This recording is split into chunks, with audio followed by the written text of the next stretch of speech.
नमस्कार, जय माता की। आज हम सुनेंगे करवा चौथ व्रत कथा। दोस्तों, चैनल को सब्सक्राइब अवश्य कीजिएगा। एक साहूकार के 7 बेटे और 1 बेटी थी। करवा चौथ का व्रत आया।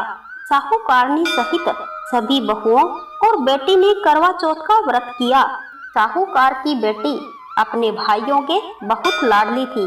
भाइयों ने सोचा, बहन पूरे दिन व्रत रखेगी तो बीमार पड़ जाएगी।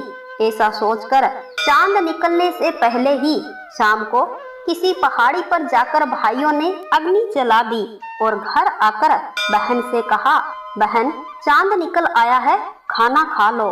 तो बहन अपनी भाभियों से बोली, भाभी चांद निकल आया है, आप भी खाना खा लो।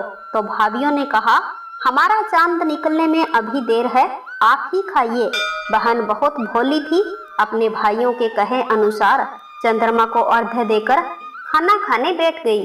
पहला निवाला खाया तो मक्खी आ गई, दूसरा निवाला खाया तो बाल निकल आया और जब तीसरा निवाला खाने लगी तो ससुराल से समाचार आया कि जिस भी हालात में हो जल्द से जल्द घर पहुंच जाओ, पति बीमार हैं।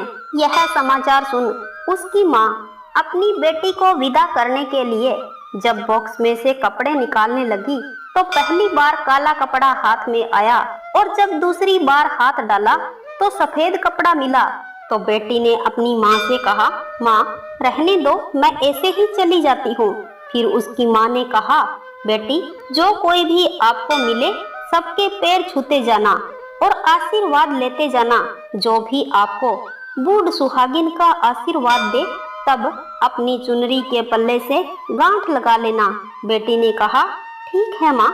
ऐसा कहकर बेटी अपने ससुराल के लिए रवाना हो गई। जो भी उसको मिला सबके पैर दबाती गई। जब घर के पास पहुंची तो उसकी छोटी ननंद घर से बाहर खेल रही थी।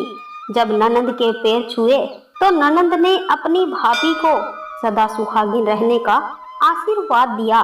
तब भाभी ने अपनी चुनरी के पल्ले से गांठ लगा ली और घर के अंदर प्रवेश किया तो देखा कि पति की मृत्यु हो गई है। यह सब देख वह जोर जोर से रोने लगी और कहने लगी, मैं इन्हें ले जाने नहीं दूंगी।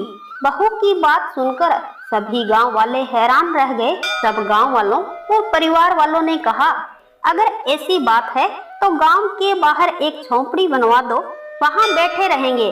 फिर बहू को अपने पति के शव के साथ गांव से बाहर एक झोंपड़ी में बैठा दिया और छोटी ननद अपनी भाभी को खाना दे आती।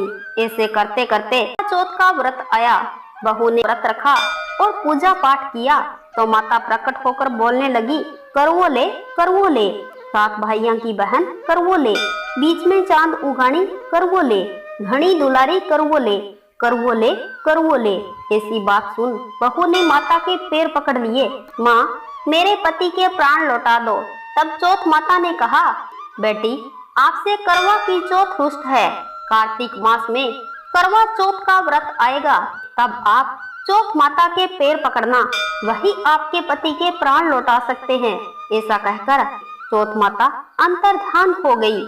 थोड़े समय बाद करवा चौथ का व्रत आया। जब उसकी ननंद खाना देने आई, भाभी ने अपनी ननंद से कहा, कल मैं चौथ का व्रत रखूंगी, मुझे घर से 16 श्रृंगार का सामान ला कर देना। ननंद घर गई और अपनी माँ से बोली, माँ भाभी का करवा चौथ का व्रत है और सुहाग का सामान चाहिए। तो उसकी माँ ने कहा, अपनी भाभी के साथ साथ तू भी पागल हो गई है। अपनी बेटी के जिद करने पर बुढ़िया ने अपनी बहू के लिए सुहाग का सामान भिजवा दिया। अगले ही दिन करवा चौथ का व्रत आया। बहू ने करवा चौथ का व्रत रखा और पूजा पाठ किया। तब चौथ माता प्रकट हुई और कहने लगी, करवो ले, करवो ले। 7 भाइयों की बहन करवो ले, घनी बुखारी करवो ले, करवो ले, करवो ले। ऐसे कहते ही बहू ने माता के पैर पकड़ लिए और कहने लगी, माँ मेरे पति के प्राण लौटा दो, मुझसे भूल हो गई, मैंने आपका व्रत बीच में ही तोड़ दिया था, अब से भूल नहीं होगी। ऐसी बात सुनकर चौथ माता ने कहा, मुझे सुहाग का सामान दो। तो बहू ने एक एक करके 16 श्रृंगार का सामान माता को अर्पित किया। माता ने खुश होकर उसके पति को जीवन दान दिया। हे चौथ माता, जैसी कृपा आपने साहूकार की बेटी पर की, वैसी कृपा आपकी कथा कहते और सुनते सब पर करना और सब पर अपना आशीर्वाद बनाए रखना। जय माता की। दोस्तों, वीडियो को लाइक करना, शेयर करना और आपके अपने YouTube चैनल व्रत पूजन त्योहार को सब्सक्राइब अवश्य करना। वंदे मातरम। जय श्री कृष्णा।